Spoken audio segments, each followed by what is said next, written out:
up, guys? Welcome to HeadKick Audio, episode number 6. Are we at number 6 already?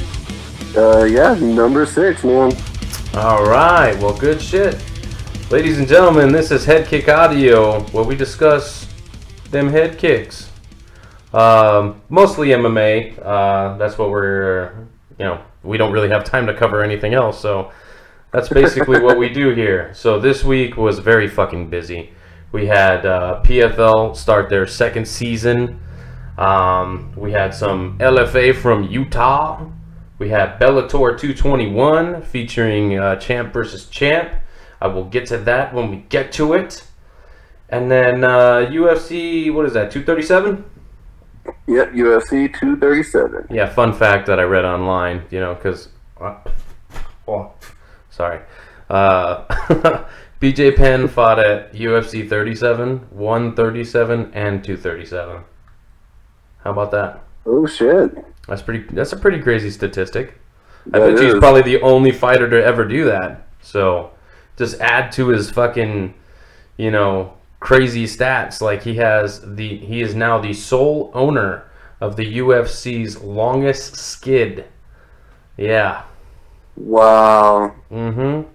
I don't that's pretty insane, and I probably guarantee you that he's not done yet. I don't know. I think after tonight, I think I would hang it up after tonight. Well, and that's the thing where people are just like clamoring for people to retire, and it's just like, hey, if the dude wants to fight, trust me, if the UFC says absolutely not, he'll just go elsewhere if he really wants to fight. So, I mean, one would hope, dude, you have nothing left to prove. All you're doing is like, getting different stats, instead of collecting belts, you're collecting a losing skid. Yeah. So, not too fun there. But let's go ahead and start off, where we started our MMA weekend, which is PFL, which is on Thursdays. How awesome is that? We get MMA on Thursdays. Very fucking awesome. I really like getting the weekend started early on a Thursday. Mm-hmm. Yeah, I really love the PFL and how they're on Thursdays. I really dig it. It makes it feel that much closer to Friday. And oh yeah. We all know how I like my Fridays. And if you don't, you should, because I really like my Fridays. Usually around 3:30 when I get out of work. That's the best time. The best time on a Friday. Oh, yeah, it is. Yeah, so the way PFL works is they're having their they have a season. They do seasons, right? And these are what they call the playoffs before they get to, like, the quarterfinals, semifinals, and then eventually the fucking final, right? That's the ultimate goal, is to get to that the end of this bracket. And right now they're fighting for points. Okay, and whoever I think it's the top 8 women, or I'm not really sure because I don't have my notes in front of me, as per usual. I believe right now it's the top 4 contenders. They'll move on. Oh, I thought it was like the top 8 and the top 12 move on into the. Well, whatever. Since I don't have my notes, I'm just gonna roll with whatever. Yeah, so all they're doing with these fights is they're just fighting for points to see who moves on, in the season. So, and the way they work it is every fight, a win. If you go to decision, it's 3 points. If you get a first round finish, it's 6 points. If you get a second round finish, it's 5 points. If you get a third round finish, it's 4 points.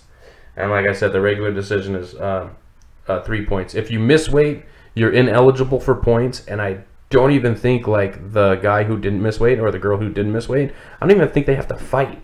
They can just collect the points. Because they did have a fighter that did miss weight, this Zane Kamaka. He missed weight, and apparently Ray Cooper could have just taken his 3 points and, said fuck you.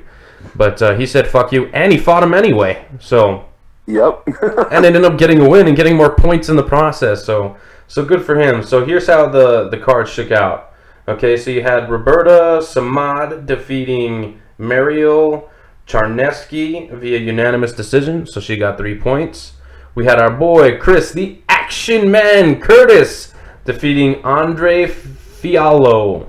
And trust, I'm going to butcher some of these names because they're national fighters from other nations, right? Yeah, as per usual. That's how we roll. Okay, yeah, Chris Curtis gets the 3rd round TKO. So we were all pretty stoked about that. Well, at least I was. I know. Yeah, Chris. I was pretty stoked too. I know Chris. He's a cool dude. He's kind of a fucking nerd, but you know he can kick your ass, so he can get away with it, right? Hell yeah! Well, after what I saw him do, he can get away with fucking anything. I don't care. He looked great, man. I'm really glad that you know he didn't retire, because it would be a fucking shame because he's such a great fighter. So glad to see Chris get some points. So he got a 3rd round TKO or a 3rd round finish. So he gets 4 points. Okay,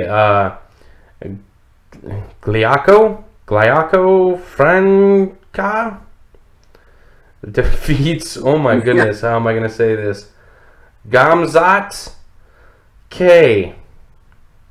Karimagomedov? There you go.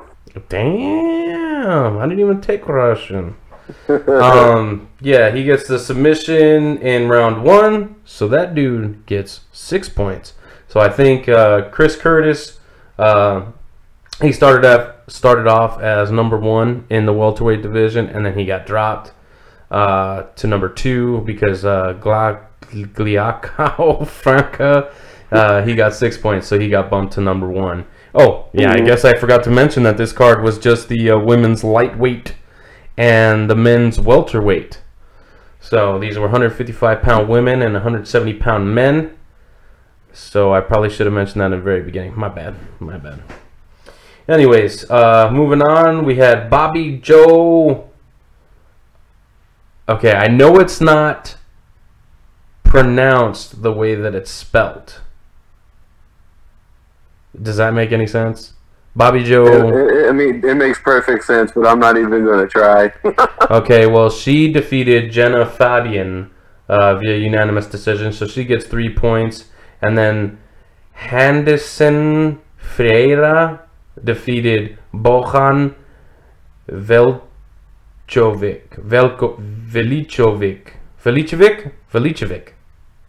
Yeah, that sounds about right, dude. Oh, man. And I've seen that dude fight so many times, and I can't even say his fucking name. I just call him Bohan. Okay, so, yeah, he defeats Bohan via unanimous decision. 30-27s across the board. And that's your preliminary portion. But just, you know, be careful between, like, the main card and the preliminary card with PFL, because, like, all these fights matter. Like, their points and stuff. Like, just because they're on the quote-unquote undercard, like, they have to structure it this way to sell tickets and whatnot. So, we're moving on to the quote-unquote main card, right? You had Saribu Sai defeating our Arizona boy, David Michwad, via TKO, that body kick. I'm thinking there's probably some broken ribs in there. It didn't look like a liver kick to me. Ribs, spleen, stomach, whatever the fuck is behind the ribs, they're broken. And yeah. Yeah. Your stomach is broken. Your lungs are broken. Yeah, 17 seconds is all it took. And it really, like, the height, like, it looked like a freaking light heavyweight versus a lightweight. It was ridiculous. David Michwad looked very small. I mean, wide, because he's, you know, he's not a little dude, but he was the shorter dude. I'll tell you that much. Yeah. So yeah, 17 seconds. Probably no, not probably. Let me rephrase that. That was the fastest finish of the night, and I mean, he's probably sitting pretty. Because that put him at number 1, because if you get the same amount of points, then I think it goes by like how fast you finish the fight. And nobody even came close to fucking 17 seconds. So I imagine he'll remain there. And I think he was on last season, or the last time he competed was at middleweight. So how he got down to fucking welterweight is crazy, because he's like 6'3". He's a tall motherfucker. But dude, I think, well, not to take anything away from his awesome skills, I do like his fucking nickname. He is called the Swedish Denzel Washington. Well, you know how the ladies love their Denzel, man. Well, we can't say the most famous line, but you get the gist. Yeah. Well, we need a black friend to help us out there. Because we're too white for that shit. Way too white. Anyways, the next bout was Sarah Kaufman, whom I love me some Sarah Kaufman. She's a great fighter. Strikeforce, UFC, Invicta. I mean, she didn't get the UFC belt, but she got the belt in Strikeforce. She got the belt in Invicta, and really has just had a lot of trouble booking fights because she's fucking good, man. She's really fucking good. You know, and I really like how they introduced this Morgan Fryer as a jiu-jitsu girl, and then she got submitted.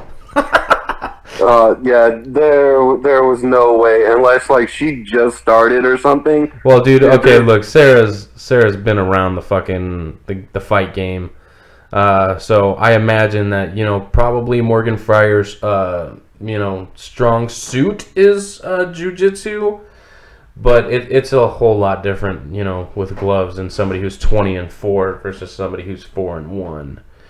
Yeah, I think there's a lot to say about somebody that's been around for a while. What is it? Being a veteran versus being a rookie.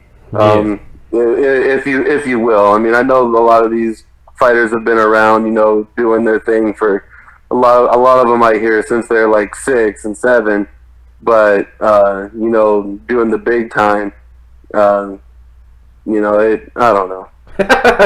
Well, and check this out. Sarah Kaufman usually fights at 135, and she's now competing in the PFL's women's lightweight division, which is 155 pounds. So she literally, like, she didn't have to cut any weight, which she said was fucking weird, right? So she doesn't cut any weight. She's fighting a girl who's, you know, who had to cut weight to make 55, I'm sure, and then fucking taps her out in the first round with an arm triangle choke. Looked beautiful. She looked great, and I'm so fucking excited because I'm hoping, okay, I am hoping that Kayla Harrison and Sarah Kaufman make it to the final, because that would be fucking cool as shit. Yeah, that'd be one hell of a fight. Yes, it would. And I think that's probably what the PFL's angling for, so they probably keep them two away through the rest of the season until they get to the final, because these two girls are probably the baddest chicks on this fucking women's lightweight division. And yeah, so don't be surprised if they make it to the final. And, you know, I pick Sarah Kaufman. Just don't be surprised if I do that, because, you know, I tend to put facts and skill sets aside. If I like a fighter, I usually pick them regardless, and then I get upset when they lose, you know. I'm one of those, like, emotionally invested guys, which is why I'm so, like, freaking glad that we're not quote-unquote media, or at least real media, because if we ever get that far, well, fuck, I'm gonna just have to smile and shake everybody's hand. I don't know if I could do that. Like, I don't think they're gonna win, but here you go. Well, see, and that's the thing about fighting. That's the thing about fighting, okay? With, like, basketball teams, you get attached to, like, the team, or, like, you know, it's your home team, right? Well, with fighters, the way that they get themselves out there is you get to know them as people. You get to, like, you know, feel out their personalities and, you know, shit like that. So it's like, when you really fucking talk to a fighter, you're just like, man, I really like this person as a person, and I would not like to see them lose. And if they lose, I throw my TV on the floor. You know, I'm glad I don't do that, because I would have gone through a million fucking TVs already, because a lot of the fighters that I like have lost in the past. I don't think there's one fighter that I can think of off the top of my head that is undefeated that I'm like, I hope that guy doesn't lose. But hey, It is what it is. Anyways, nice little fucking tangent there. You're welcome. Fight me. Ray Cooper III defeats Zane Kamaka via submission. Arm triangle choke. Round number 2. Rear naked choke. Round number 1. I thought it went to the second round. That was the first round?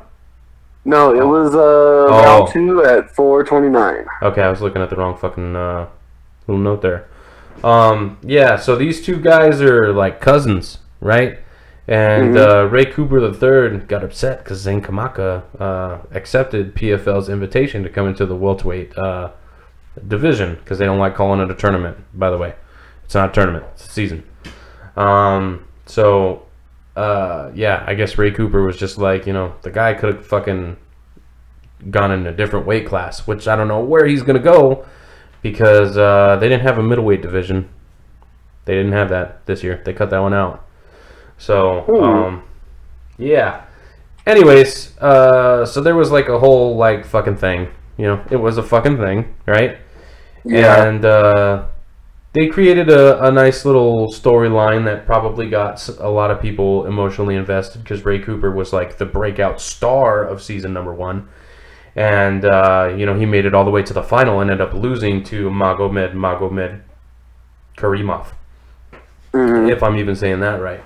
So, like, they kind of took this, like, little tiny, was probably Ray Cooper saying, hey, man, that's not fucking cool, and, like, made it a whole fucking thing.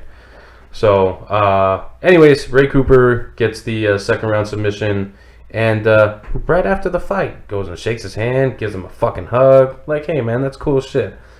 And I think I had tweeted, that's right, I tweeted a whole thing about this new quote unquote like respect era of MMA, and I'm fucking digging it, dude. I am absolutely digging it. I like how like you can be all mad and fucking pissed off before the fight, but then you just, hey man, like, hey, good fight, you fucking got me, or hey, I fucking got you. You know what I mean? Like that's some cool shit. So I'm liking this, like, fuck the money fights, fuck the grudge matches, fuck all that shit. Or, you know what, hey, have your fucking grudge matches, but as soon as it's fucking over and somebody's declared the fucking winner, get over it. Yeah, because, I mean, you would think that, you have all this beef and all this other shit, going into a fight. You would think that once you guys fight and you find out who the better man or woman is, it's fucking squashed, it's done, it's like, all right, cool. But, I mean, there's some people out there that, they just can't let it go. And they, like, kind of digging the knife in, so to speak, if they get the better of the other person. Well, I mean, there is something to be said about, like, your Daniel Cormier, John Jones feuds, right? Because I think those two, like, they make each other better. And I've, even heard DC in recent interviews say that, hey, when he's preparing for John Jones, like, he does his best. You know what I mean? So yeah, he trains harder, he trains better. You know what I mean? So there is something to be said about those. And I'm not like, oh, excuse me, that was for you, it's Modelo time. I'm not really like 100% against that type of like engagement. But at the same time, not every fight can be, a grudge match, or not every fight needs to be like, I fucking hate you. And there are fighters out there that need to hate their opponent, right? But then there's fighters like, the UFC 237 headliner, where Jessica Andrade fucking, well, we'll get to that in a minute. But at the weigh-ins, she brought Rose Namajunas a rose. I mean, that's fucking cute as fuck. I mean, why can't we do shit like that? So, anyway. With kindness, man. Yeah, that's what I'm saying. Magomed Karimov defeated John Howard via submission, rear naked choke, round 1. There's like 6 seconds left in this fight. And John Howard's, he's a legit black belt. And I guess that doesn't matter when somebody, grabs a hold of your neck. Right? Oh yeah, all that shit goes out the window. Well, especially when you're getting punched in the face. Your neck and is basically draining your life away, so to speak, because You know, they've got an anaconda grip on that thing. Ouch. My anaconda don't want none unless you got buns, son. I'm glad we just, like, let me go through all of that. Thank you. Thank you.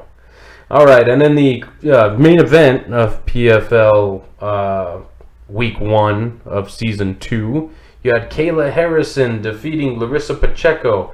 Now, again, no, there's no notes in front of my face, but Pacheco was actually like a replacement, right? She wasn't supposed to fight Larissa Pacheco. She was supposed to fight somebody else, and ended up getting. Maybe I must have missed that when I was watching it. Yeah, because I remember everybody saying, you know, she ended up getting a tougher matchup. And I'm just like, well, it doesn't really matter. I mean, just about everybody in this competition, like, she steamrolls. She's very, very physically imposing. Okay, now I'm not saying she's the best fighter in the division. That's not what I'm saying. What I'm saying is she's just a massive woman. That just sounds wrong. I probably should. A massive woman with beautiful ground game. That's all I gotta say about that. Yeah, no, she is really good. And actually, Pacheco had her back for like 10 seconds, and that was like the first 10 seconds of a fight she's ever lost. You know what I mean? She is undefeated. I think this makes her what, like 3, 4, 5-0, something like that. Yeah, I think so. So she's really, really young in her MMA career, but she's like fucking convinced that she's gonna be the baddest fucking female fighter ever, right? And she's like a 2-time judo gold medalist at the Olympics and shit like that. So it's not like she hasn't reached the pinnacle of a sport similar to this before. So yeah, the only thing I did not like about, well, let's just call it the post-fight, okay? Kayla Harrison really hard on herself, basically crying, walking out of the cage because she didn't finish Larissa Pacheco. And it's like, dude, Larissa's fought in the UFC. Okay, she's been, you know, at the highest level. Not saying that she won, because she actually lost to one of the headliners in UFC 237. But I mean, that's not a bad chick to lose, or to get a decision over. Okay, it's not the end of the world. You still fucking won. You still dominated, and you got your 3 points. So you're on the fucking board. Yeah, exactly. A win's a win, no matter how. Well, I guess it matters how you get the win. But in the PFL structure, yes, it actually does. So, but yeah, so that was your PFL Week 1 of Season 2. And I think, what is it, next week? I think, I'm not really 100% sure. So, yeah, next week there'll be some PFL, and we'll go over that shit as well, too. But now let's move on to Friday's card. LFA. Well, real quick, before we move on, if you don't mind. Fine. This will be the first time well, maybe not the first time we've given some announcers some love. But, I mean, I know we go through and we completely butcher these names because we don't go and fucking practice and say their names and whatever. But I do want to give a shout out to Lillian Garcia. Of course you do. I'm a big WWE fan. So, you know, she was a big part of the, you know, I'd say maybe like the last 10 years she was doing the announcing for WWE and all that stuff. And I could tell because one of the fights she said this match is scheduled for 1, and she almost said 1 fall, and then she like changed it up and, you know, did the whole fight thing and whatever. But I want to give her props for coming in and doing that. I don't know how long she practiced saying these people's names because it's ridiculous, but just wanted to give a shout out. An extremely long-winded fucking shout out. That's right. All right, you hear that, Lillian? You get your HeadKick audio shout out, and that's the last fucking one. I'm sure that you'll have many shout outs. Just, you know, that's just how I felt in the moment, and I'm a kind of in the moment kind of guy. LFA, let me see, what are we at? 66?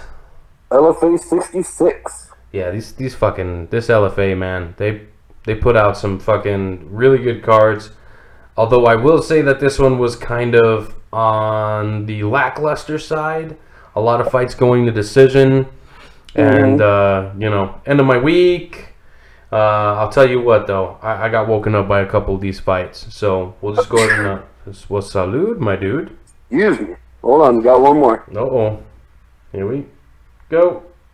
Nope, I'm a tease. So. You fucking tease. I love it. Hunter Azur defeats L.J. Schultz via unanimous decision. 30-27s across the board. Lisa Malden defeats Caitlin Neal via split decision. Fabio Serrao defeats Bobby King via unanimous decision. Emilio Trevino defeats Joe Rodriguez via unanimous decision. Joe Rodriguez, is that the like 40-some-year-old dude?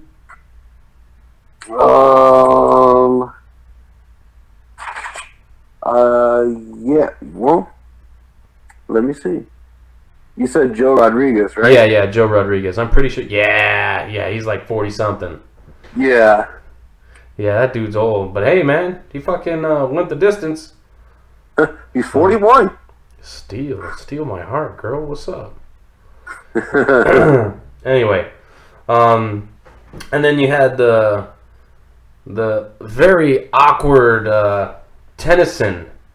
Andrew, am I saying his name right? Tennyson? Andrew Tennyson, yep. Okay. Defeats Weston Wilson via fucking Go-Go Plata. This is like the second time in 2 fucking weeks I've seen that submission, bro. Hey, but you know what? This one was cool because I actually got to see this one. I didn't get to see the one last week. Dude, and that was fucking insane. He set it up from the fucking top. He knew what he was fucking doing. That was fucking badass. And it was slick. You know what I mean? Oh, yeah. That was fucking cool. To see that fucking happen on an LFA card, which is... It's on Access TV, so it's a DirecTV, fucking channel like 340. So the fact that it's on fucking television for people's viewing pleasure, I can just imagine somebody like flipping through the fucking channels and happening upon Access TV when Andrew Tennyson's fucking locking in a Go-Go Plata choke and people are like, what the fuck is this? Did he just choke him with the top of his fucking foot? Yes, he did, ladies and gentlemen, and it was badass. Yeah, I knew that fight was going to end up in a submission by either fighter. They were going for submissions like one after another, and it was great transitions between both of them trying to get that sub. Well, see, and that's the thing. Like, people have this like idea that fights that happen on the ground are boring, and it's like this fight was predominantly on the ground, and bro, this was like. The 2 fights after were also entertaining, but this was like up until that point I wasn't really that entertained. You know what I mean? Yeah, I was just kind of going through the motions. Went by kind of slow. I was just kind of going through the motions of a fight card that has a lot of decisions. You know what I mean?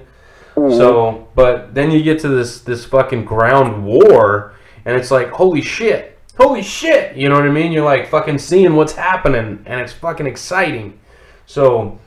Like, you don't have to have a slobber knocker or, you know, fucking hammer fists flying everywhere and, you know, flying, spinning shit. You don't need all that. Man, it was a fucking cool fight to watch, and I'm pretty stoked on this Andrew Tennyson. And if I'm not mistaken, I think he might be, like, he might train out of the lab in Glendale. See if you can, like... figure that out and tell us later. So yeah, that fight was really cool. But Go-Go Plata, and it was like late round 1. There was only like 30 seconds left in the fight. So, or not in the fight, in the round. Sorry, in round number 1, dumbass. it's still really fucking cool to see. I can't get over it. William Macario defeats Josh Berkman in a 175-pound catchweight via split decision. I didn't have it a split decision. They were in Utah, so I kind of understand because that's where Berkman's from. And if you don't know who Josh Berkman is, you got to go way back into the fucking history books of MMA, right? I mean, he's not from like the very fucking beginning, but dude's been around. Yeah. UFC, Okay. World Series of Fighting. He's fought for other organizations, and the dude is a stud. Even though he's like, what, 39, 40, something like that? I don't know. He's fucking old. He's been around. And, yeah. Almost got it done. Almost got it done. But, yeah. Unfortunately, it was not his night, and the other guy takes the split decision in a catchweight bout. But this was a very fun fight. Very back and forth. Very entertaining. There was even a point where this William guy fucking hits Berkman and his mouthpiece falls out. And so what does he do? He goes and chases his mouthpiece, puts it back in his fucking face. As he's getting punched? Yes. As he's fucking taking fists to the face, he's like, hold on, man. I need my mouth guard. Ow, ow, ow. You know? Like, fuck, man. That's a tough dude. He's like the fighter's fighter. I think he calls himself like the... Yeah, I think it was the People's Fighter or something like that. People's or the Fighter. People's Champ or something. Fucking, I love watching Berkman fight. Whether he fucking wins or loses, he's a fun fight. I actually think he fought our boy Drew Dober. I think Dober the People's Warrior. The People's Warrior. People's Warrior. Yeah, he fought Dober, and didn't he get knocked out by Dober? I think he did. Yeah, just check it out real quick. You don't have to go very far. Drew Dober, yeah, knockout. Yep. Yeah, so shout out to fucking Drew Dober, fucking getting a knockout over Berkman. That's tough as fuck. He's got a fucking hard head. Yeah, he does. And in your main event of LFA 66, Tyler fucking Diamond defeats John Neal via unanimous decision. 30-27s across. Oh, no, there's a 30-26 in there. My bad. 30-27, 30-27, 30-26. Oh, shit, I hit the microphone with my nose. My bad. Anyways, this fight, if there was such thing as a fight of the night in the LFA, which I suggest they do, this had to be it. Tyler Diamond showing that he's got a chin. You hear the corner telling John, yeah, he doesn't have a chin. He doesn't have a chin. You're a fucking liar because he's got a chin because he got hit with some pretty clean shots. There was a knee that I saw that he took that was flush. He looked fine. You know what I mean? This fight was all over the place, bro. All over the place. So yeah, and if they weren't throwing knees or kicks or anything, they both had heavy hands. So somebody should have went down. Yeah, I don't know how this fight got out of the first round, but somehow it fucking does, and wow. I'm just amazed, and, like, I applaud both fighters. Diamond was in the Ultimate Fighter. I think he might have even taken his first loss, either at the final or somewhere close to it. So... he's done a lot of growing up because he looked really good, man. He looked really fucking good. So I'm excited to see where he lands next, whether it's in an LFA title fight or if a Bellator or a UFC picks him up again. Yeah, I want to see him fight some world-class talent. Because the way that he was fighting, he deserves that type of competition. He looked really he does. Good. He looked really good. All right, so unfortunately, I'll be doing most of this next card because I actually watched it. Jonathan was having some not technical difficulties, but he was unable to view the Bellator 221. Because I am a loser. Oh, nobody is a bigger loser than Michael Chandler, unfortunately. And I'm not saying that he's a loser of a person, but he just has the worst fucking luck in the fight game. Like, him and Dominic Cruz have got to be tied at least. At least tied. If not, Michael Chandler's, I don't know. Because his shit happens in the fight. All Dominic shit happens outside of the fight. So I'm going to say that, he may have lost his belt today, but he got another one, which is like the most fucking, like, cursed career in mixed martial arts. So I'll go ahead and we'll circle back to that. But Taiwan Claxton defeats James Bennett via TKO round 3. This Bennett kid looked like he was having fun getting his face smashed. He was all smiles, man. Tough. Yeah, he was a tough kid. So it was a nice test for Taiwan, but still no match. The wrestling was a little bit too much for Bennett, and ends up getting the TKO via strikes round 3. I say grow this Claxton slowly, man. Grow him slowly. He's got a lot of talent. He's got a lot of raw potential, but no need to rush this guy. After that, we had Jake. What do they call him? Jake Swagger. And the quote-unquote fake wrestling, as people like to call it, his name was Jack Swagger, but I guess he's using his real name now, which is Jake Hager. Jack Swagger, Jake Hager. Well, anyways, Jackie Hager, whatever. He defeats the meat boy, TJ Jones, via submission arm triangle choke, round 1. See, if Mr. Swagger keeps winning like this, they're going to have to give him steeper competition. And at his age, I don't know if he's in a rush to get to the higher competition. Or, I mean, this was actually a pretty quick turnaround because I feel like we were talking about him a couple weeks ago. Yeah, in this fight, was he standing a little bit, or did he just immediately try to? No. There was some exchanges on the feet, but I mean, it really wasn't that many. It looks like Mr. Swag likes to play on the ground.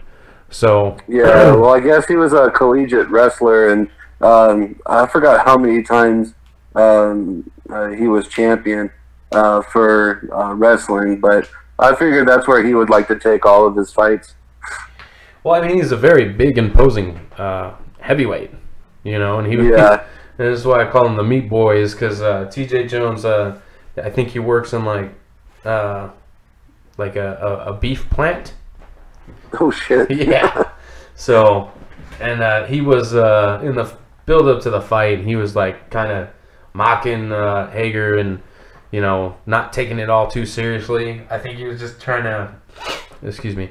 I think he was trying to just soak in the moment. This is probably his 15 seconds of fame, and he spent 2 minutes and 36 seconds getting his ass kicked. So, yeah. AJ McKee defeats Pat Curran via unanimous decision. A couple 30-27s and a 30-26. Excuse me. Yeah, Pat Curran just really couldn't get anything going. And this has kind of been a common theme with him lately. Is I think he just gets stuck in his own head, because I mean, dude, he held the belt a few years ago, and he's a really great fighter.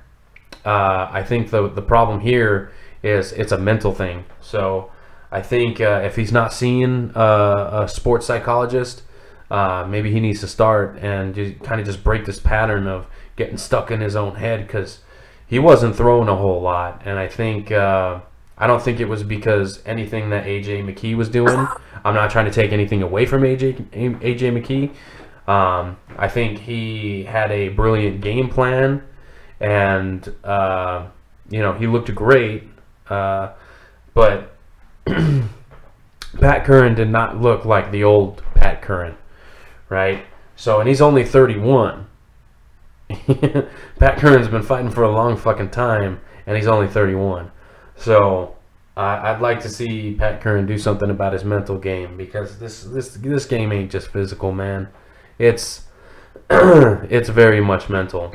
So AJ McKee extends his undefeated streak to like, I don't know, 15-0 for the longest Bellator fucking. Oh damn. Yeah, I think he was 14-0 coming into this matchup. Verify for me.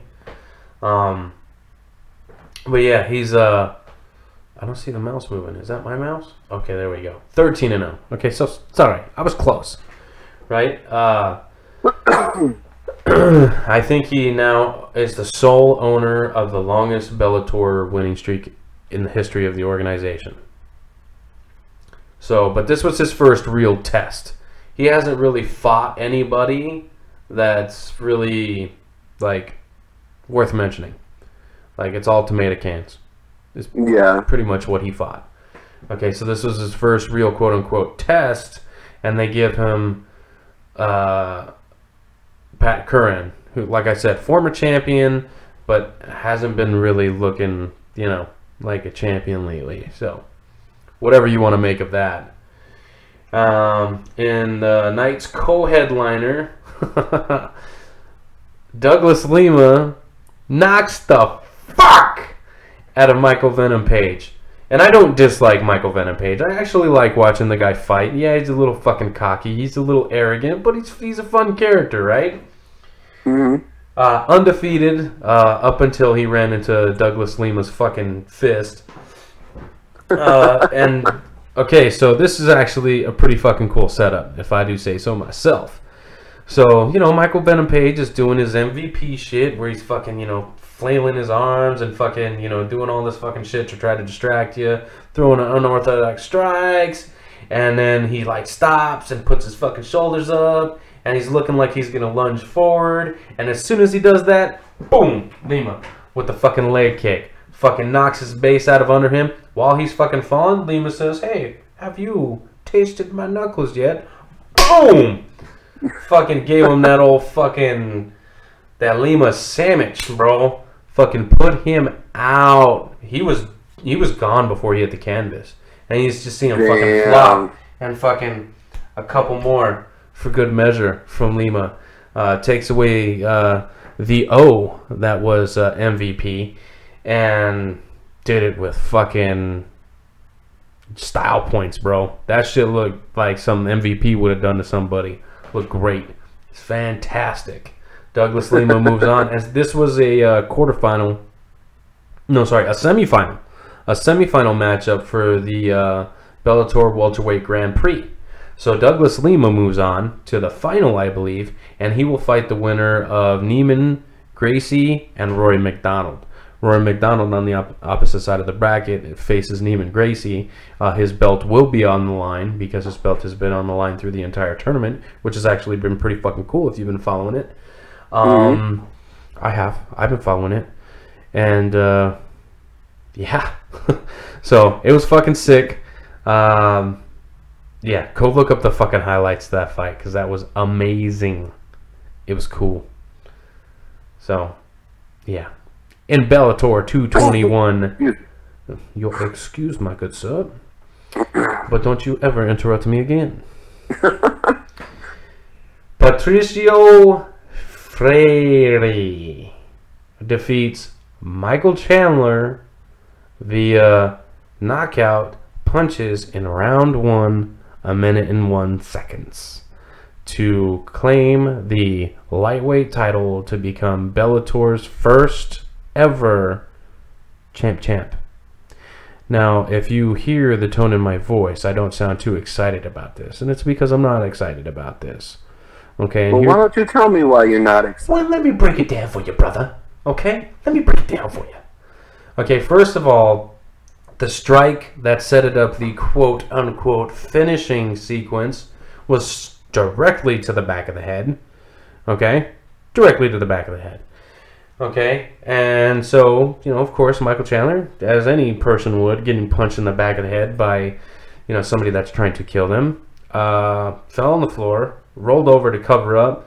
The little pit bull, you know, is laying some ground and pound, and the referee intervenes. right? But as soon as the referee intervenes, Michael Chandler's up. Like, hey, what the fuck?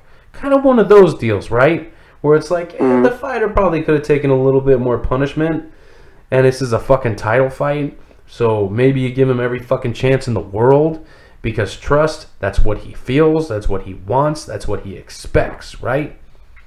So as soon as the ref intervenes, okay, so now the fight has been officially called off.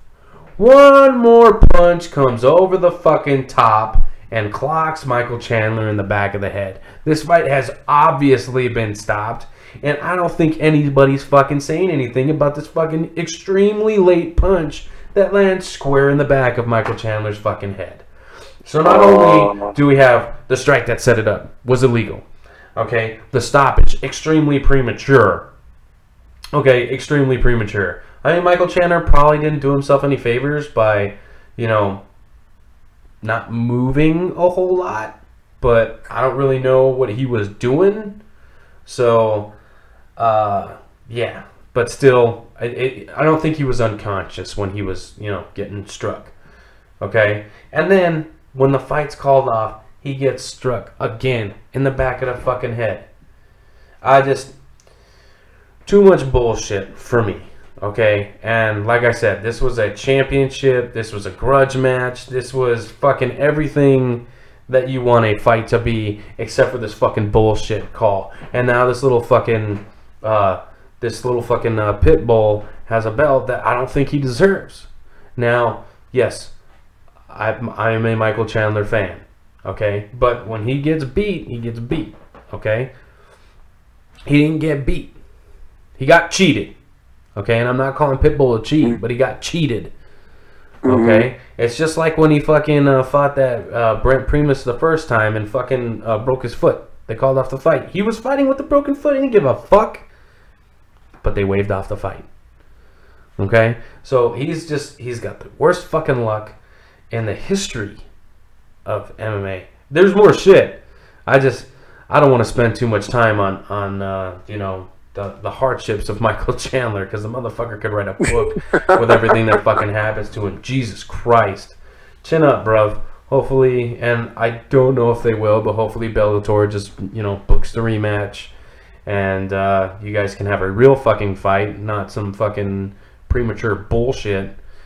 But Michael Chandler has had a lot of opportunities to fight, lose, reclaim his belt. So, but he is kind of like the poster boy for Bellator. So, and I say that with respect, Mike. Don't get all upset and come find me and kill me. But or fight you, one of the two. Okay, but if it's for charity, I will fight Michael Chandler. If it's for a lot of money, I'd fight Michael Chandler, but it has to be for a lot. Because if you're like, I'll give you fucking $500 to go fight Michael Chandler, it's like, I'm not that hungry, bro. I can eat ramen.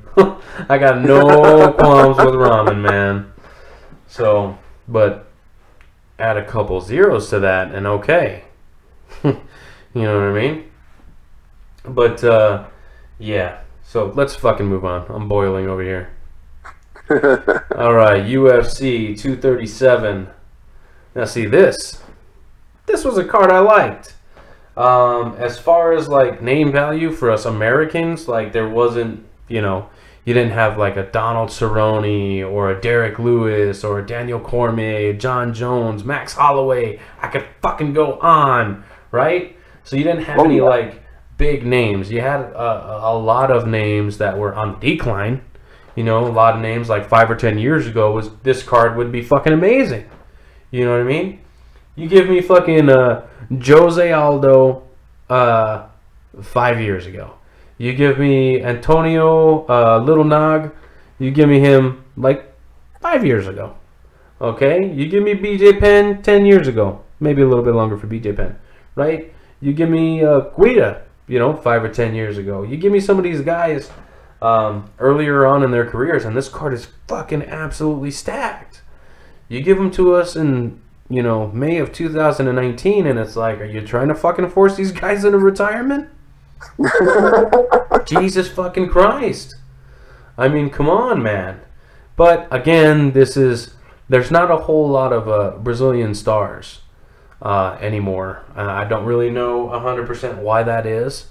I think the UFC should probably do a better job of building that market. But they do have like the Ultimate Fighter Brazil. They have their Dana White's Contender Series. They actually have like the Brazil version of that. Mm-hmm. So, and I know they've picked up some fighters from there.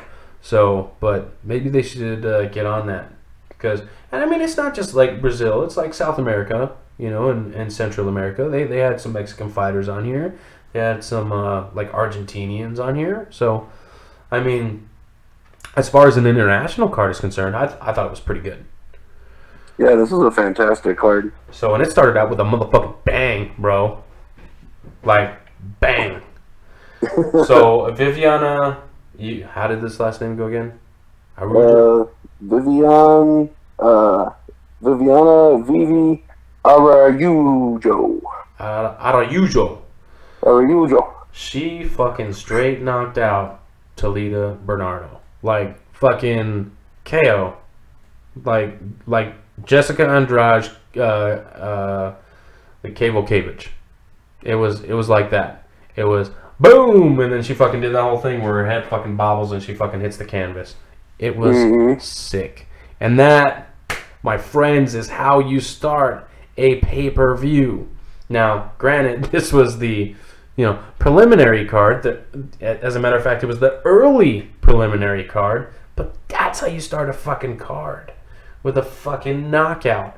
And this little Vivi, okay, and I say little on purpose because she's a normal 115er, and she took the fight on like 10 or 4 days fucking notice and fought at 135 pounds. That's 2 fucking weight classes difference, and fucking ices this chick in the 3rd round. Dude. And not only that, according to my notes, Talita, she was ranked number 15. So Number she took 15 in the world. A ranked fighter. In her UFC debut, fighting 2 weight classes above the weight class she normally fights in. Now, I think you're right here, John. I think this girl needs to eat a cheeseburger, okay? I think she needs to eat a cheeseburger and drink a real Coke, not a Diet Coke, a real Coke. Yeah, get that shit.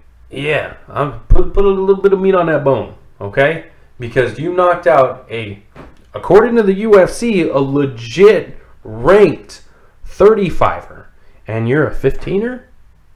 Dude, it's time to fucking bulk up and get to 35, girl. And she looked good, man. She looked good.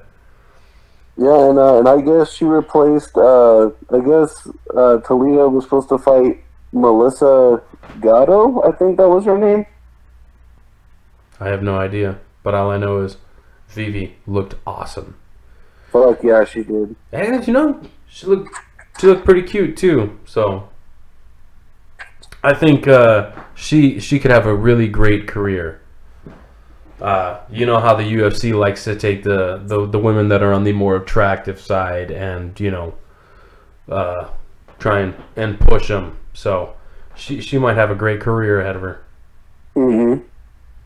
So yeah, I'm not saying she's cute just because I think she's cute. There's like ulterior motives here. I'm telling you why. Okay, I'm telling you why. Anyways, Raoni Barcelos defeats Carlos Joaquin. That just sounds like I'm chopping something. Joaquin. Yeah, well, he was watching fist come towards his face. Yes, he was. So And, yeah, and he ends up eating the TKO in round number 2. Now, Barcelos, I think he's like, I don't know if it was the RFA back then, but it was either the RFA or the LFA. Again, no notes. But you know, when he was fighting down there on the feeder organization, you know, I was watching him. He had the belt over there. He waited patiently for the call. And, I mean, he looked great back then, and he looks a little bit more well-rounded now. So, you know, he wasn't going for the takedown right away where, you know, if he's not feeling it on the feet, he would go down to the ground. You know, at will, because he's pretty good down Yeah. there. But yeah, looking a little bit more well-rounded. So, and I believe he's like on a 3-fight win streak in the UFC, maybe. So, I don't know, man. I think you're gonna be not on these early prelims for very much longer. You keep that shit up. Hell yeah. And then in the like main early prelim, if you will, right? Luana Carolina makes her debut and defeats Priscilla Cachoeira. Say, I know how to say that one. Via unanimous decision, 30-26, 30-26, and a 29-27. I don't know where the fuck that came from, but okay. I think it was pretty clear that Carolina was using her range and her footwork. Definitely. And her clinch work. You know, she was slipping the punches because Cachoeira was coming with fucking straight heat. She did not give a fuck. She wasn't paying attention to where her fists were going. She was just throwing them to hurt. Didn't matter who she was hitting or what she was hitting. They were to hurt. This was a very fun fight. Did you catch it? Yes, I did. And I want to commend Priscilla on her fucking chin, dude. Like, dude, she took... I counted at least 3 straight kicks to the face, and she was still coming at it. And I was like, if that was me, I probably would have been done very first kick. I would have been probably tapping out or doing something. Our brain jumped out of the octagon. I would have not stayed in there. I would have been like, fuck that. Yeah, solid fucking chin. And now I think this puts her at 0-3 after starting her career at 8-0. But she did make her UFC debut against Valentina Shevchenko. So, and I believe the fight after that was Molly Meatball. And now she loses a decision to Luana Carolina. So, it was super fun to watch. Even though it was one girl kind of just like using the outside of the octagon. And one girl just throwing haymakers. It was still a lot of fun to watch. So hopefully this doesn't end the UFC career of Cachoeira. I say probably give her one more shot because she's fucking exciting to watch. Fucking the female Brazilian zombie, I tell you. All right, and to open up your preliminary card, which this a couple years ago would have been like co-main event on a pay-per-view. Oh, fuck yeah, definitely. Clay Guida defeats BJ Zaprodigy Penn via unanimous decision. And I don't know if I was just being like overly critical, but did it seem to you like Clay was showing BJ Penn a little bit too much respect?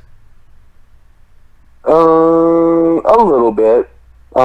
See, because I don't know if that's just me being a dick and saying like, you know, fucking Guida, what the fuck.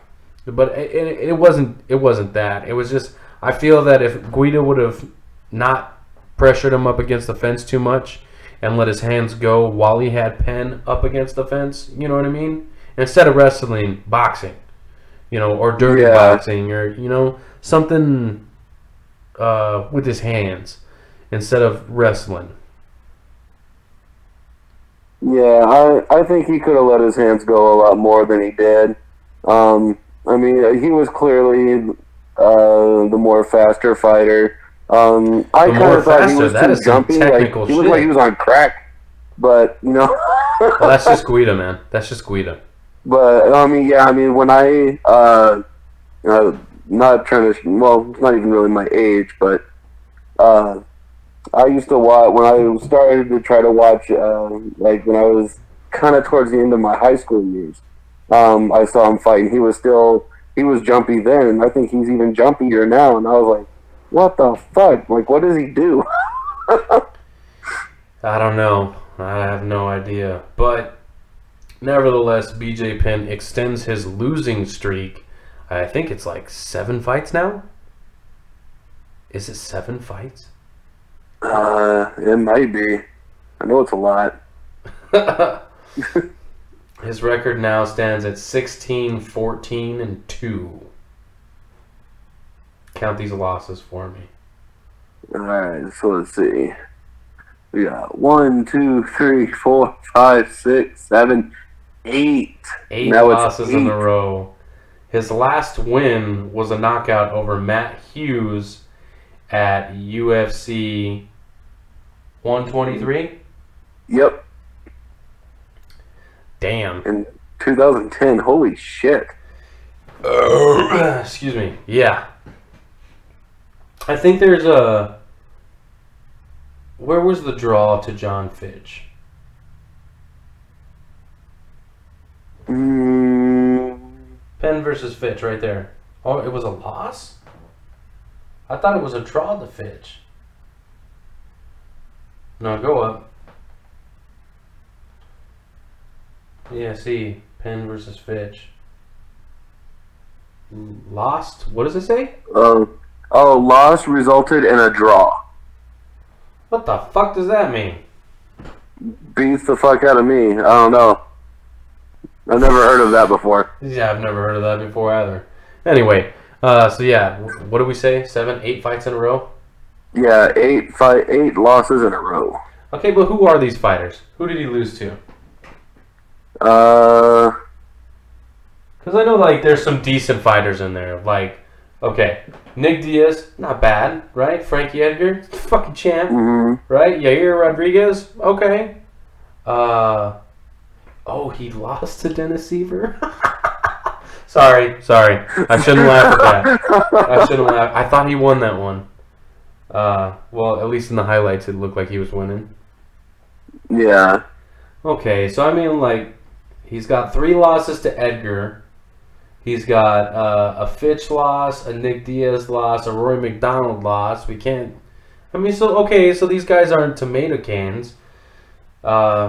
Maybe the loss to Ryan Hall is a little surprising, but I don't know. Losing to Clay Guida, I mean, he could do worse, but you did. You lost to Ryan Hall. No offense, gentlemen. Anyway, as far as like how I feel on if BJ Penn should retire or not, I mean, dude, it's up to him. It's really up to him. If he wants to continue fighting, then I can't stop him. Do I want to see BJ Penn continue to fight? No. No, I do not. But if the dude wants to, if the UFC don't want it, somebody else will get it. Which may not be a bad thing. Maybe fighting lesser competition is what BJ Penn needs. I'm not fucking, trying to give him any fucking ideas. But let's move on before we do give him any more ideas. Yeah. Warley Alves defeats Sergio Moraes via knockout, and this was a clinic, ladies and gentlemen. Warley was systematically breaking down Moraes. Leg kicks were on fucking point. That dude is going to be sore. You might want to consult Eric Anders for tips on how to fix your leg. Yeah, dude. Oh, that leg looked horrible. It was like lumpy and shades of purple I've never seen before.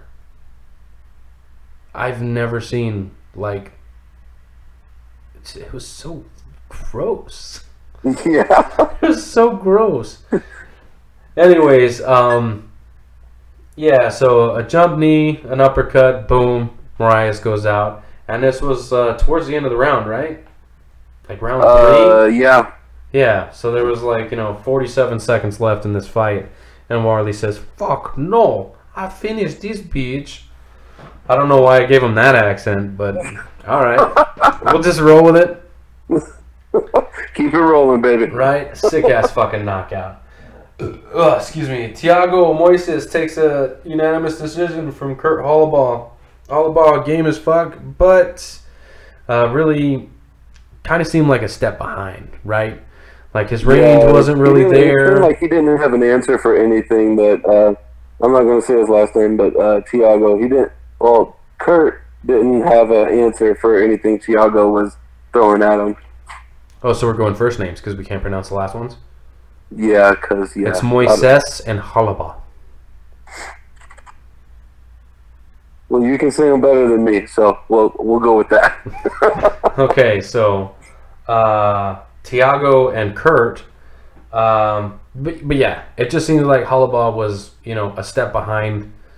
Didn't really take advantage of when Tiago was slowing down, which I thought could have, maybe turned the tide a little bit, and maybe he could have took over, because it was probably about like midpoint of round 2 where Moises started to slow down a little bit, and unfortunately Kurt didn't see the opening, and well, there you go. Fight could have been finished on multiple occasions, but I think that was more of a, not like a position over the finish, but kind of just watching their gas tanks, and yeah, so it goes to decision. In your preliminary card headliner, Ryan Superman Span knocks out Little Nog. Ouch, bro. Ouch. Yeah, I was kind of sad. I think I shed a tear because I was kind of sad about this one. Dude, the Nogueiras have been around for fucking ever. And if you guys don't know who Big Nog and Little Nog are, go get Fight Pass and figure it out. Okay? Dudes are fucking legendary. I mean, wow. But yeah, Antonio couldn't take it, man. Couldn't take it.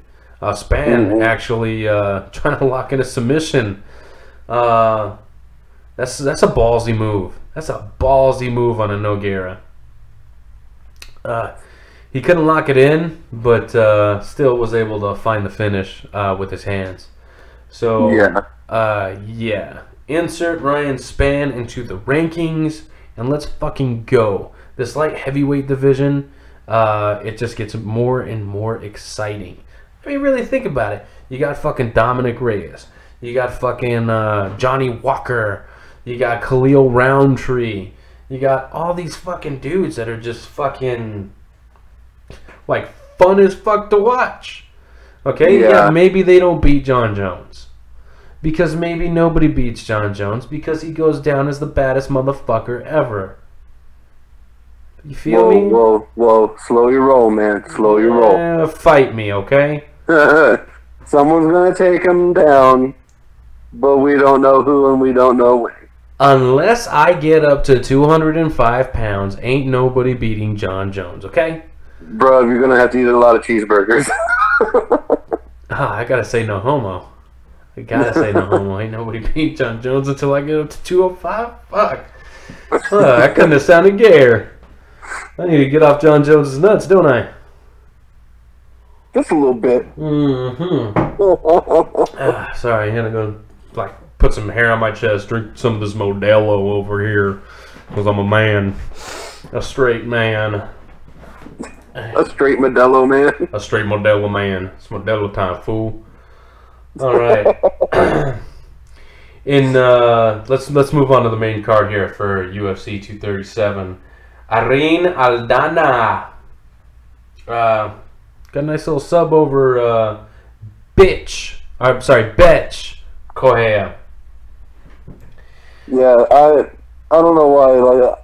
What? What did you just say? What? There's no C in the name. Like, how do they get Betch out of? I called her Beth the entire fight. Oh my god. Well, maybe it is Beth, but all her friends were like, "You're such a bitch," and maybe, I don't know. Or I don't know, but yeah, Betch Correa gets armbarred by Irene Aldana, and I believe were both of them ranked, or just Irene?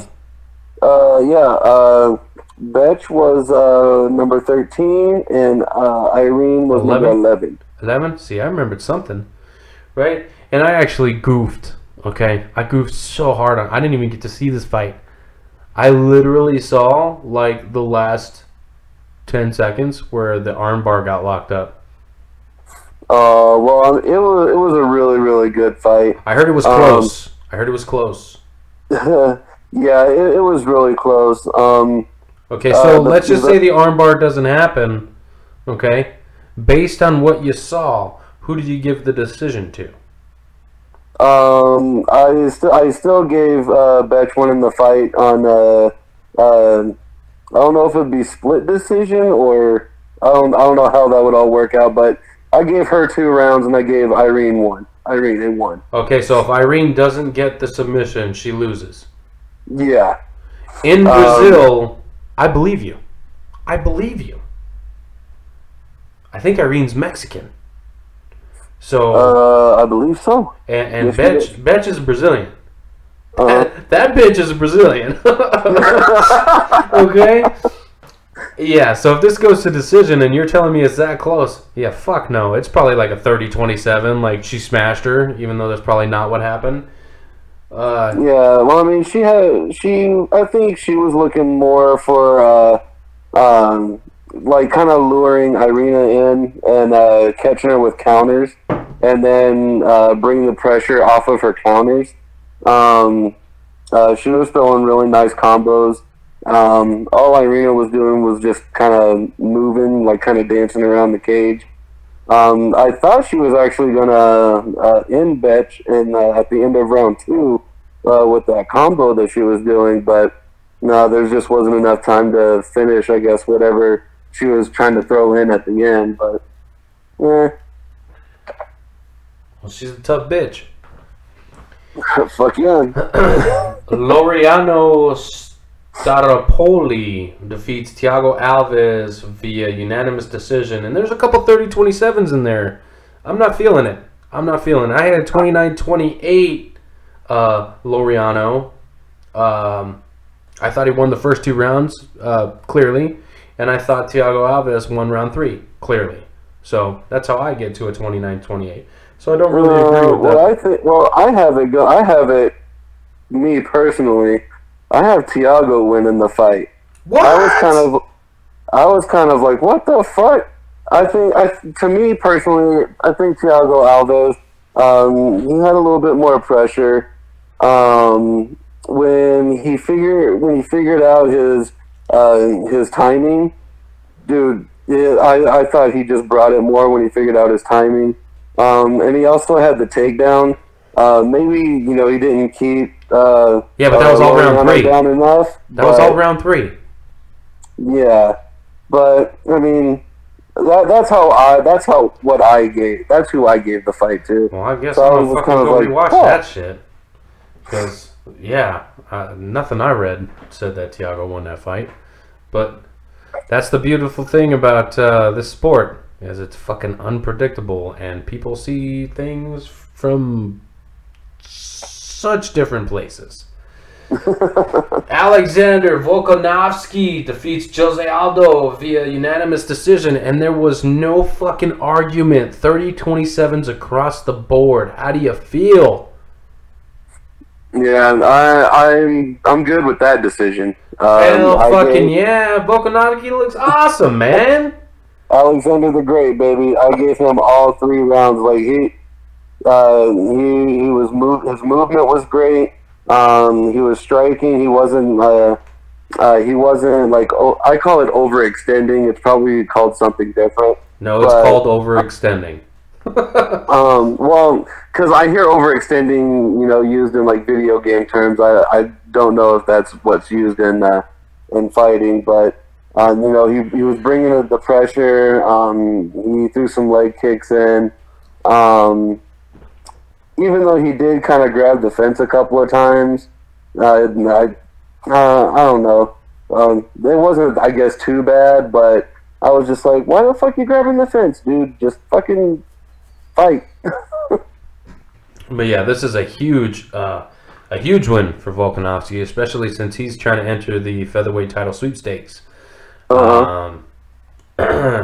So it'd be interesting to see what the UFC does, because Frankie Edgar's trying to play the angle of, hey, Max Holloway, we were supposed to fight, and then something happened, and so I fought Brian Ortega, and I lost, but hey, how about we run it?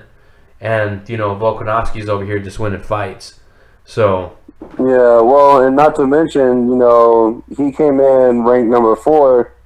Jose Aldo, he was number 1, so the number 4 beat the number 1.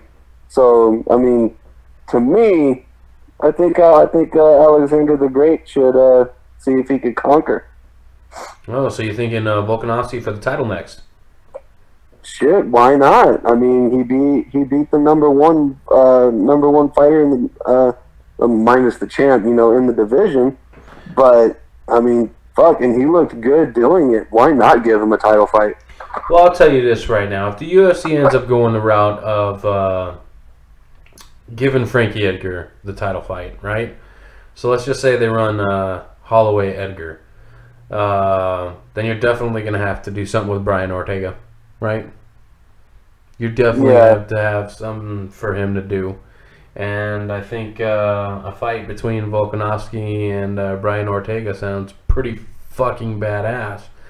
But I do feel that, look, I love Frankie Edgar. I named one of my fucking dogs after him, okay? Frankie Edgar is the fucking man. He was fighting at 155 pounds, won the fucking belt there, just because the UFC didn't have a... The dude could fight at 35. I don't even think he cuts fucking weight making 45, okay?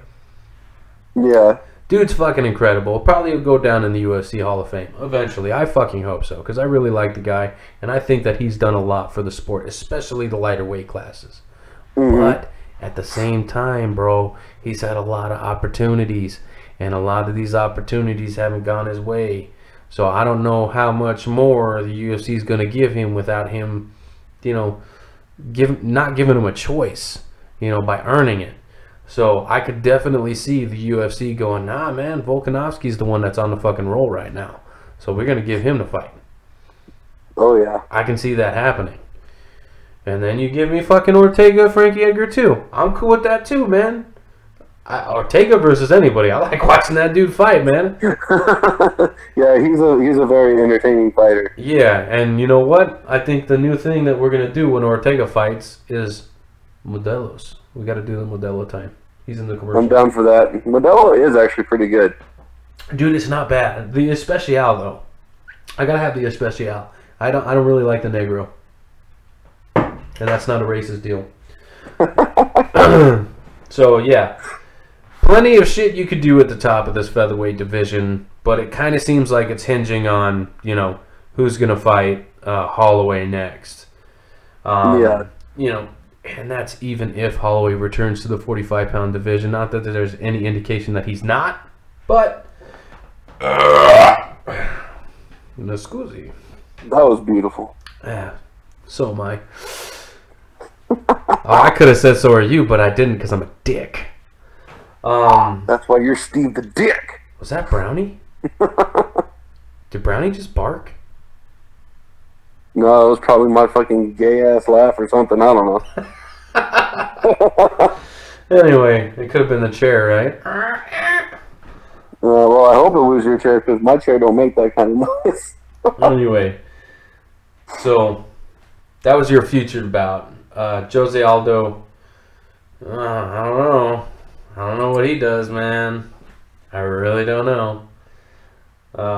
He's not home and rethink his life. I'm just kidding. Well, I mean, no, seriously. He wasn't too keen on fighting for very much longer anyway. I think he wanted to fight his last 3 fights in Brazil. Yeah. Sorry about that. He wanted to fight his last few fights in Brazil, and he was talking about how he wanted to get back to the belt.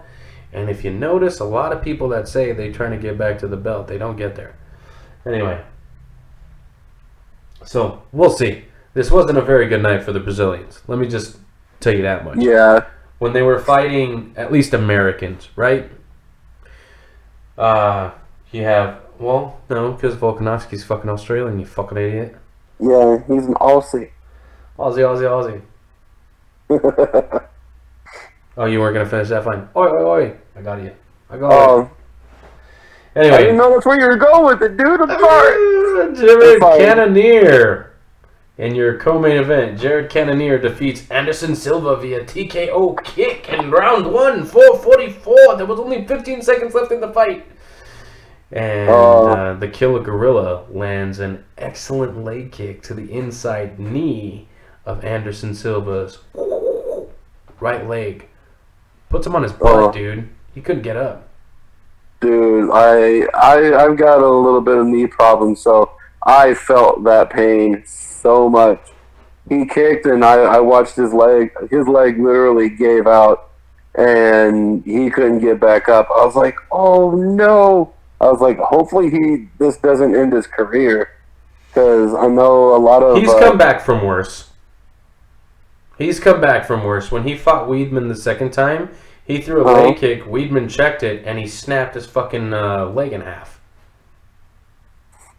Yeah, well, I mean, you can come back from broken bones, but like if you have like a bad enough ACL or MCL, tear or whatever in your knee, that usually kind of takes you out of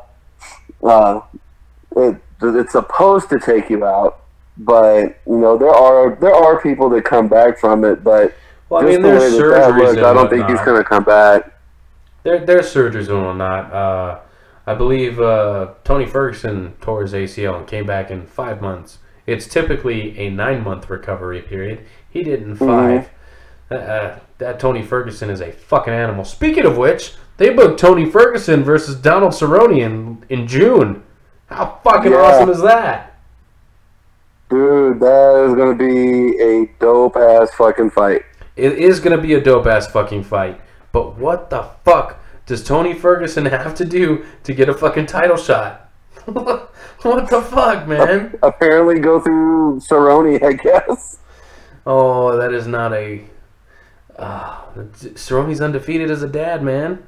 He's the daddest man on the planet. I think he takes my title as the daddest man on the planet. I just got that. Maybe, I don't know. Damn it. Anyway, yeah, Jared Cannonier was looking great up until the finish. And then he, got booed to death. When they say, ooh, bobblehead, right? They're really saying, you're gonna die. Yeah. It's not bobblehead. I was listening to a podcast or a radio show the other day, and that's what one of the guys thought it was. And I'm like, dude, I thought it was that for a long time, so you ain't the only one, brother. Well, shit, that's what I heard tonight, but... I think it's ooh, bobblehead or something like that. But it sounds like, ooh, bobblehead. Yeah. But yeah. I don't know, you take out, one of the top Brazilian fighters, man. I mean, I'd kind of be scared for my life. I don't know how they get down there. Shit goes sideways. I don't know. Well, they had a nice little moment right afterwards. And, nothing but respect here. Nothing but respect here. Jared Cannonier wasn't trying to, hurt him, right? He was just trying to win a fight. Because that's what they do in the cage, is they fight. So, I didn't really see anything wrong with it. I didn't really think there was a reason to fucking boo him to where, his post-fight interview with John Anik, he didn't really fucking have one. And that's kind of like a fighter's moment. Regardless of how you feel about the outcome, you should probably fucking let him have it. Yeah, exactly. So, I wasn't too keen on that. But I do wish that the American crowd was like the Brazilian crowd in a way when their fighter does something great. They go bananas. Excuse me, yeah. That was crazy sounding, by the way. And that was probably a poor choice of words. But, well, that's why I am Crazy J, because I make fucking weird, crazy sounds over here. Dude, this fucking allergy season's been fucking kicking my ass. And, yeah, whenever I cough, it sounds like I'm fucking dying, and I'm not. All right, and let's move on to the main event here for UFC 27. You had Jessica Andrade. Holy shit. I can't tell you how many times I've said that tonight. Holy shit. But holy shit, did this take the cake on the holy shits. I mean, it was like the mother of all holy shits. Yeah, speaking of dying, I thought that's what happened to Rose. Dude, I saw the slow motion that they did when when Jessica dropped her. Oh my god! Did you see like how her head and neck bent so far in? I thought she was dead. I thought she was dead. I thought she straight went like MVP limp. Like I thought she was dead. So, but you know, she left the cage of her own volition. You know, she was walking and talking as if everything was working. I'm not going to say everything was fine, but as if everything was working. Okay? And dude, she looked fucking absolutely incredible. Oh my god, did she look good. Right up until the point where the little fucking, the little tank dropped on her fucking head, right? Yeah. Holy shit, dude. Like, yeah, that first round, man, she came out fast. She was, I forgot what the phrase is that's used. But, stick and move. She was sticking and moving. oh yeah. Oh, fuck yeah. Her footwork, her fucking jab, her fucking, like, step off fucking right hook. I mean, dude, she looked phenomenal up until the point where, like, you know, her neck got bent on the canvas. Yeah. Fucking incredible. Like, and that's the beautiful thing about this sport. Is, like, a girl could be, or a guy, you know. Doesn't have to be a girl, it could be a guy. But, like, you could be piecing up their opponent, right? And then fucking out of nowhere. It's like, yeah, I'm just going to pick you up and drop you on your neck. And it's over. Yeah. Now, do you think if Rose would have let go, do you think she would have landed on her head? Or do you think she would have at least landed on her shoulder and would have been able to roll? I think that maybe she shouldn't have just gotten picked up. You know, that'd be my best advice. Don't let Jessica Andrade pick you up. Her nickname is fucking Pile Driver, bro. Her nickname is Pile Driver. That is not somebody I want to pick me up. Okay? If you said, hi, my name is Punches in the Face a Lot. That's my nickname. Just punches you in the face a lot. I wouldn't hang out with that guy. We'd get into fights way too often because he'd be too busy trying to punch me in the face. If my best friend's name was Pile Driver, we wouldn't be best friends for long because he would be trying to pile drive me just like Jessica did to fucking Rose. Jesus fucking Christ. I'm not doing it, bro. See, your name's Crazy J. Okay. What's so crazy? Like, Crazy J? Like, is it some type of cool pot? I'll smoke it, whatever. Pile driver? Fuck no. I'm not smoking any of that. Yeah, no, fuck that. Anyway, so Jessica Andrade, your new strawweight champ. I'm not sure if Rose gets the immediate rematch. She can make the case because she was winning up until she didn't. But, yeah, holy shit. That's really all I got to say about that fight is holy shit. Well, what was also kind of weird is that when Rose was getting interviewed, you know, she said that there was like a big weight that was lifted off of her. I wonder if that meant, was that the pressure of going down to Brazil and defending her belt, or was that being champion? You know, like, why did you say something like that? I think it's best not getting into the psyche of a fighter who was just knocked unconscious, especially for something as brutal as a fucking slam on the neck. Yeah, okay? True. But I will say that Rose, from some interviews that I've read, like, dude, she doesn't even like fighting. Like, she doesn't care about the belt. She doesn't really, like, care about any of that. If it was up to her, she would be, like, planting gardens and stuff like that.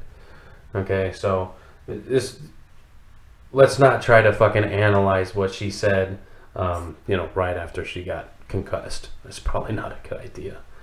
Oh, no, I mean, yeah, I mean, I know it's not a good idea, but I mean, what if she would have lost, you know, via, like, decision? Like, it would have went all 5 rounds, and she would have made those comments. Then we could absolutely break that down. But I think when a fighter's concussed, they don't really know exactly.